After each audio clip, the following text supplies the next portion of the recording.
अस्सलामुअलैकुम।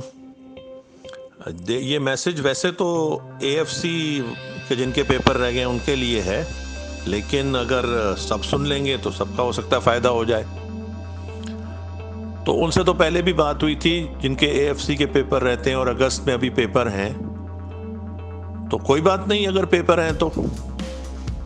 असल में ये जो कोई बात नहीं है, ये बड़ी ज़बरदस्त बात है, क्योंकि सबसे पहले ज़हन से टेंशन या प्रेशर को कम या ख़त्म करना होता है।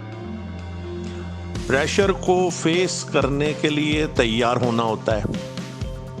असल में पढ़ाई और ख़ास तौर से इम्तिहान यानी एग्ज़ाम्स, नाम ही है टेंशन या प्रेशर का, और कैसे आप टेंशन या प्रेशर को हैंडल करते हैं। और इस तरफ आप लोग को ख्याल तो होता है, लेकिन आप इसकी तैयारी नहीं करते कि हाउ टू फेस इट। मेरा मतलब है कि सब्जेक्ट्स तो आप पढ़ते हैं और मंथली टेस्ट वगैरह भी देते हैं, लेकिन जब आपका सामना एक प्रेशर से टेंशन वाली सिचुएशन में होगा तो आप उसे कैसे हैंडल करेंगे। जैसे अभी हो गया है कि अगस्त में है और फिर सितंबर में इम्तिहान है, तो प्रेशर और टेंशन की सूरत में कैसे एक्ट करना है या रिएक्ट करना है, तो इसकी भी तो कोई तैयारी होनी चाहिए ना, इसकी भी तो कोई प्रैक्टिस होनी चाहिए। फ्रेम ऑफ माइंड कैसा है आपका, और ये जो है ना कि कोई बात नहीं, ये असल में आपका फ्रेम ऑफ माइंड सेट करता है कि हाँ अच्छा चलो कोई बात नहीं, अब बताओ क्या करना है। एएफसी का पेपर है देना है जी, देना है। और दूसरे पेपर भी हैं, हाँ दूसरे पेपर भी हैं, दूसरे पेपर भी देने हैं, हाँ जी देने हैं। वापसी का कोई रास्ता नहीं है। दिलेरी से, हिम्मत से अब सारा रास्ता पूरा करना है, यानी कि जो आखिरी पेपर है उसके आखिरी मिनट तक को पूरा करना है, और रिजल्ट की परवाह किए बगैर। हाँ, रिजल्ट का ही तो नहीं सोचना, काम करना है। अच्छा अब सुनो जरा, जितनी भी तुम्हारी मेहनत है ना दिन भर की जो तुम करते हो एक दिन में, उसको 50-50 कर लो, यानी 50 एफसी के लिए और 50% कैफ के लिए।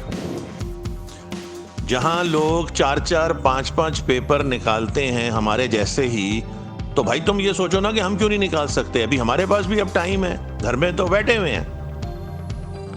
तो अब करना क्या है कि ओवरऑल जो तुम्हारा बर्डन है पेपर्स का, अब एक कागज लो, पेंसिल लो, पेन लो, और उसको एक प्लान आउट करो एएफसी के एग्जाम तक के लिए। एएफसी की तैयारी किस तरह करोगे, उसको नंबर ऑफ डेज में बांटो, आवर्स में बांटो, और इसी तरह बाकी सब्जेक्ट का भी प्लान बना लो। अच्छा अब जब ये प्लान बन गया, एक जर्नल प्लान बन गया ना कि जी एएफसी का सब्जेक्ट है, इसके ये टॉपिक हैं और इनको ऐसे ऐसे करना है, इतने दिनों में ये पूरा हो जाएगा। अब क्या करना है कि ये प्लान बना के छोड़ नहीं देना कागज पे। अब रोज सुबह पहला काम ये होगा कि आप एक कागज पेंसिल लेंगे, बिल्कुल लिटरल सेंस में, और घंटों और मिनट्स के हिसाब से अपने अचीवेबल टारगेट सेट करेंगे। हो भी सकते हैं कि पूरे हो जाएं और नहीं भी होंगे। तो रात को फिर आपने उसका एक फॉलो अप लेना है कि जो मैंने टारगेट्स रखे थे वो आज मेरे के सद तक पूरे हो, और इससे प्रेशर में नहीं आना है। और लिखें कि क्या हुआ जिसकी वजह से वो आपका टारगेट्स पूरे नहीं हो सके या पूरे हो गए। अच्छा ये 5-10 मिनट सुबह में लगेंगे जब आप ये लिखेंगे मैं पूरा दिन कैसे गुजारूंगा, और 5-10 मिनट आपको रात में लगेंगे फॉलो अप करने में और रीजन लिखने में। 2-3 दिन अगर आपने ये कर लिया ना, तो आप फिर ये खुद देखेंगे कि आपके काम में और सब्जेक्ट में और कवर करने में इंप्रूवमेंट आना शुरू हो जाएगी। बस रोज के रोज इसी तरीके से सुबह प्लान किया, उसको एग्जीक्यूट किया, जितना हुआ उसका रात में उसका फॉलो अप किया, और करते करते एएफसी के पेपर्स आपने इस तरह देने हैं। इंशाल्लाह आपको बहुत फायदा होगा। अच्छा इसके बाद जब पेपर खत्म हो जाएंगे तो फिर मुझे मैसेज कर देना, मैं उसके बाद बताऊंगा कि अब यहां से लेके और एग्जाम तक को क्या करना है। टेनिस खेलते हैं ना, तो टेनिस में आखिरी पॉइंट कहलाता है चैंपियनशिप पॉइंट। वहां से गेम जो है ना वो पूरी की पूरी पलट जाती है।